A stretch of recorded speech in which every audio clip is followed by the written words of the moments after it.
Hello and welcome. Today we're going to dive into Claudia Reid's fascinating book, The Final Hours of Yahusha.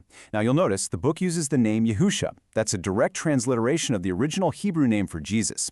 It's a really personal look at one of history's most pivotal events, blending scripture, history, and some deep reflection. Right, let's just jump into this. This quote from the book really sets the stage for the big question we're tackling today. Why does this one death from 2,000 years ago still mean so much to billions of people? What's the big deal?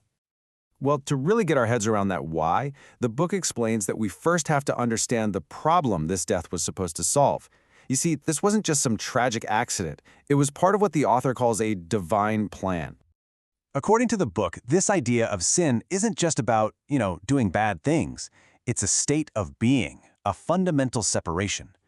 Think of it like a giant wall that went up between humanity and God, a wall that we just couldn't tear down on our own. It was going to take a divine solution.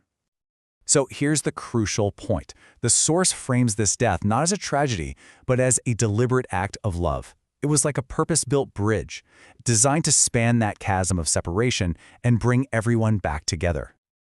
Okay, so we've touched on the why. Now, let's get into the how. The book walks us through these final hours, and it starts in a place of just deep human anguish. This is what it calls the path of surrender. This timeline is basically our roadmap. It takes us from the quiet agony of a garden to the chaos of a public execution, and then, finally, to the silence of a tomb. Now, this moment in the garden, the book makes it super clear that this isn't weakness. It's actually the ultimate act of strength. We're told his anguish was so intense that he was sweating drops of blood, but his prayer was still all about obedience, choosing the Father's plan, even when it was overwhelmingly painful. And then, the betrayal. What's so wild about this moment is the reaction. There's no rage, just this gut punch of a question. And right after that, in the chaos, he performs an act of mercy, healing the servant's ear. It's literally his last act of freedom before he's arrested. From the garden, Yahusha's just dragged into a series of illegal trials in the middle of the night. According to the source, these weren't about finding the truth at all. Nope, the verdict was a done deal before anyone even showed up. Now this is what I find so fascinating. The book breaks down the all-too-human reasons an innocent man was condemned. It wasn't about justice. You had one guy, Pilate, who was just terrified of losing his job and causing a riot. And then you had Herod, who was basically bored and just wanted to see a magic trick. Fear and curiosity, not truth. And this moment, wow, it perfectly illustrates one of the book's core themes. The crowd gets a choice, the healer or the murderer. And their choice to free Barabbas becomes this living symbol of the entire event. The innocent one is condemned so the guilty can walk free. Okay, let's move on to the physical sacrifice itself. The source really blends the raw historical details with prophetic meaning here. Now, this part of the story is brutal, I'm not going to lie, but it's essential for understanding the cost of it all. The book does not shy away from the systematic cruelty of a Roman crucifixion.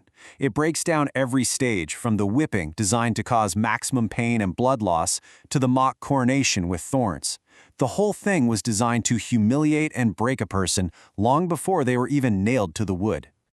And yet, and this is what's absolutely incredible, from the cross, in that unimaginable pain, the source highlights 7 final statements.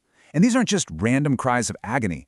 They're presented as these profound, crystal-clear revelations of his character, spoken right in the middle of all that chaos. I mean, just look at these themes. His first thought is to ask forgiveness for his executioners.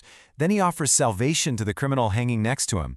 He makes sure his mother's going to be taken care of. And his very last breath is an act of total trust. It's just a powerful, powerful sequence. And with that one declaration, the book explains the work was done. The purpose had been fulfilled. The price for that separation we talked about, in this view, it had been paid in full. But the story doesn't end in darkness. Not even close. This visual shift we have here, from dark to light, it represents the book's ultimate answer to our big question: why does this death matter? The resurrection is presented as the ultimate, undeniable proof. It's the final victory. It's the evidence that God's love and life and power are just plain stronger than human hatred and the finality of death.